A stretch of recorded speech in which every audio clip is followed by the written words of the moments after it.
Good day everyone and welcome back to the 2021 Nestbox series. And if you have some time, check out the video in the link in the description.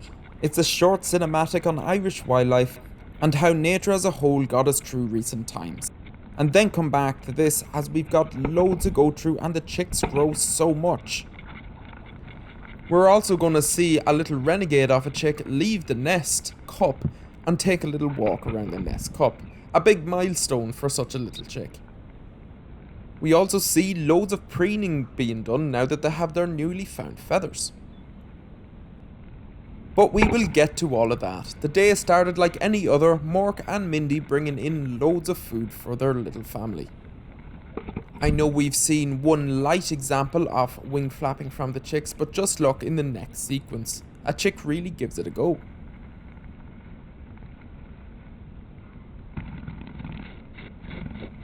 I'm putting that down as the first official wing flapping. I know we had one yesterday, but it was so light I couldn't really count it. But a big milestone for these chicks. It's a bittersweet moment for me, as it's a sure sign that these chicks are getting prepared for the big bad world. I've noticed that it's 2 or 3 chicks, and it's the first chicks that hatched are a little bit further on than the others.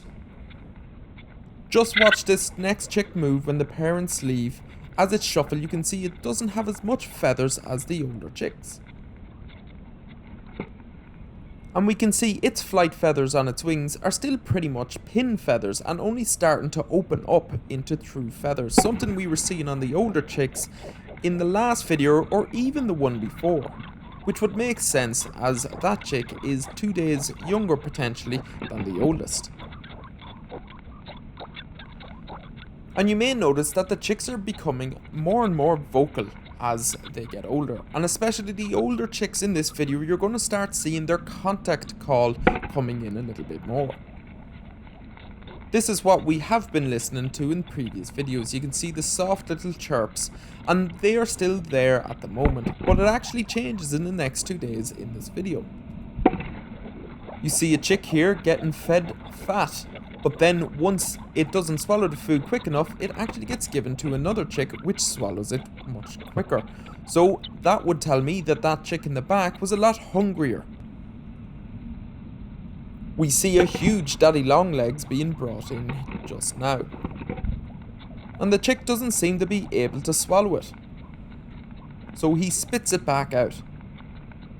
And this daddy longlegs seems to be still alive, as eventually it scurries off to the side of the nest. And we can see it here move across the chicks and down to the side of the nest cup. I never see it getting taken out. But Mork brings in another one, thankfully.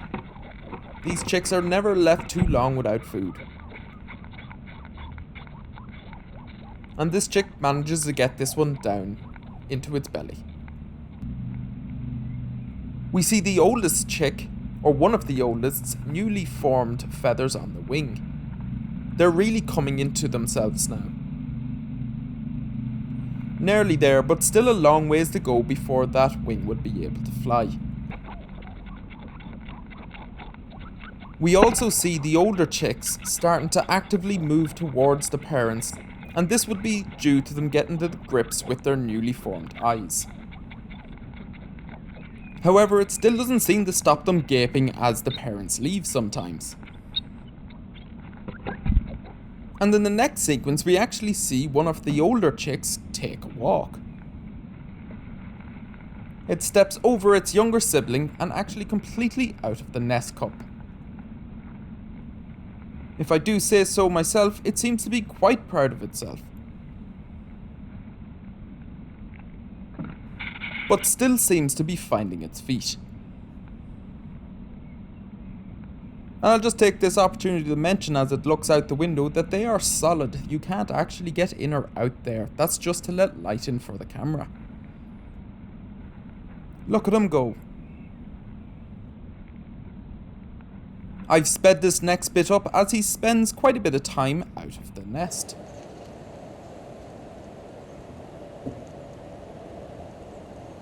He heads out and does a little bit of preening. A bit of a wing stretch.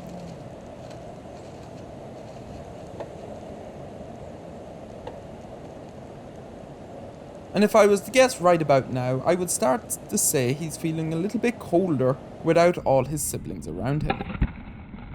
Mork soon arrives in, and you can see he looks at the chick and gives it a second glance, as I'm sure it's quite sudden to see the chicks that were in the nest cup suddenly out of it. And I know for younger chicks, if they're ever accidentally knocked out of the nest cup, the parents nearly don't even recognise them. They won't feed the chick out of the nest cup, but at this age they're old enough now that they seem to be able to tempt the parents to feed them by gaping for food. But you can see the chick decides it's a little chilly out here, and he really huddles down into his siblings. And as times go on, we're going to see more and more of that behaviour. In fact, a couple of hours later, and I'm pretty sure it could be a different chick, but I think it would be the same one going at it again. And this is actually a little bit of a dangerous behaviour. If there was woodpeckers in the area, and thankfully there isn't, as if a chick is right below the nest hole, sometimes the woodpecker doesn't have to get its head through, it can get its beak through and straight down and grab a chick. So the safest place for that chick is actually in the nest cup. And we do have woodpeckers in Ireland, but thankfully we don't really have them in this area yet. They are only recent colonisers. And just to say, I have nothing against woodpeckers, they're actually one of my favourite birds. And realistically, they have chicks too, and they need to be fed. But if I can help it, I would really rather not see our little blue tits taken. And we can see by this time lapse that this chick spends quite a considerable amount of time out of the nest cup. And he actually spends about 11 minutes out of the nest cup. But again, I feel like he gets a little chilly and eventually makes his way back in. Just look how he snuggles down. These chicks are really getting more lively. Just look how they explode anytime the parents come in now. You can also see the older chicks turning to face the parent, which the younger ones aren't doing yet. And oh yes, everyone's favourite, a fecal sac. And by the next morning, the older chicks are starting to do the juvenile contact call of the blue tit a little bit more readily. It's starting to coming through and they're starting to find their voice. It's that raspier call that you're hearing there over the really soft chirping that we have been hearing.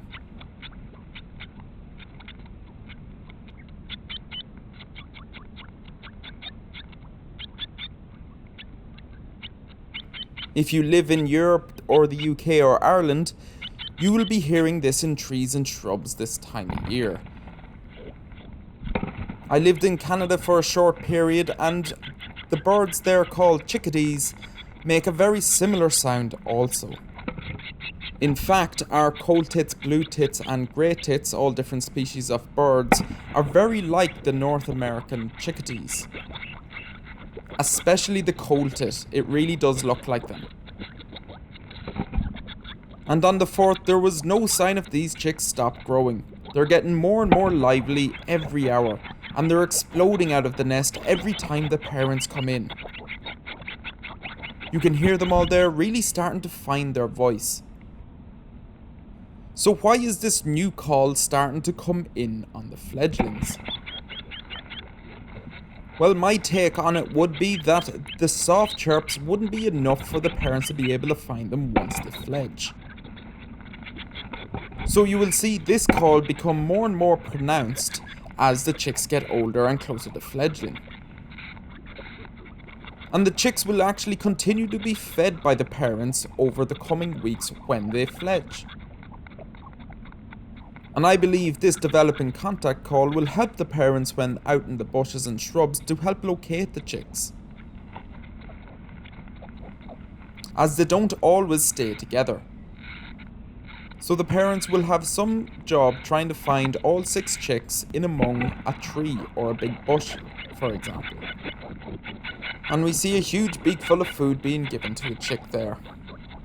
And this produces a fecal sac, but just look at the development of that chick's leg. They really are little birds now. So did our chick go for a little walk this day?